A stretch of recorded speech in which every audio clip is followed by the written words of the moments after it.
Warning: the SCP Foundation audio archive is classified. Access by unauthorized personnel is strictly prohibited. Perpetrators will be tracked, located, and detained.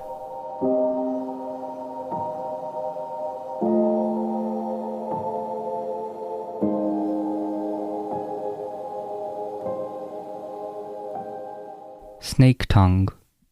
Item Number: SCP-1132. Object Class: Safe. Special Containment Procedures. SCP-1132 is to be kept in standard living quarters, furnished with a bed and appropriate religious icon. A facial restraint will be supplied to SCP-1132 to be worn at all times when interacting with personnel. This restraint must cover the mouth completely and immobilize the lower jaw. To facilitate personnel safety, entrance to SCP-1132's chamber should be announced by voice or knocking to give the subject time to don the facial restraint should it not currently be in use. Should the restraint become dislodged for any reason, unarmored personnel are to maintain a minimum distance of 1 meter from the subject until the restraint has been replaced.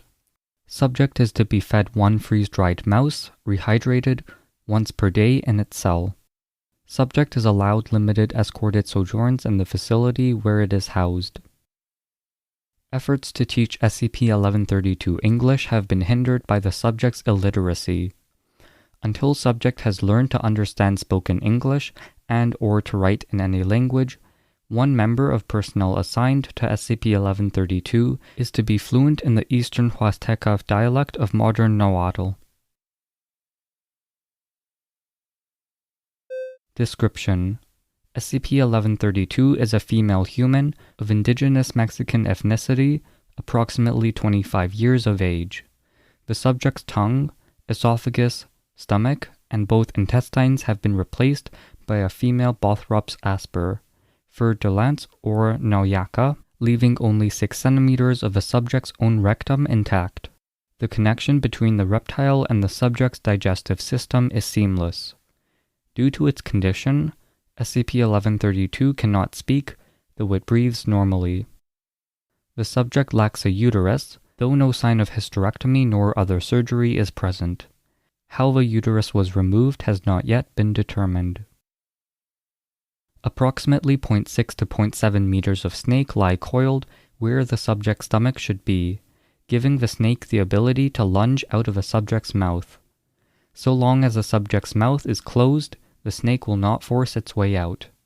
Aside from its anomalous state and length far exceeding what is typical for B. asper, the reptile is otherwise a normal member of its species, possessing a venomous bite and treating SCP-1132 as territory to be defended. Its eating seems to provide sustenance for both itself and SCP-1132, and it must eat at a rate greater than normal for a snake, but less than that of a human. On the rare occasions that SCP-1132 is bitten by the snake, the subject will fall into a coma for a period of time between 1 hour and 1 day. Treatment with antivenom can wake the subject prematurely, but is counterindicated as the snake remains active and unrestrained during these periods. The subject describes these periods as being like dreamless sleep and reports no other physical side effects other than pain and swelling from the fang punctures. Addendum: interviews with the subject have consisted of yes-no questions, and as such, information on the origin of its condition has been difficult to gather. Upon recovery in Hidalgo, Mexico, persons familiar with SCP-1132 stated in interviews that they believed the subject had been punished for defiling a sacred relic said to belong to the Aztec goddess Coatlicue, and had been cast out from tribal society for the transgression. Testing of fragments of the object in question reveals no anomalous properties.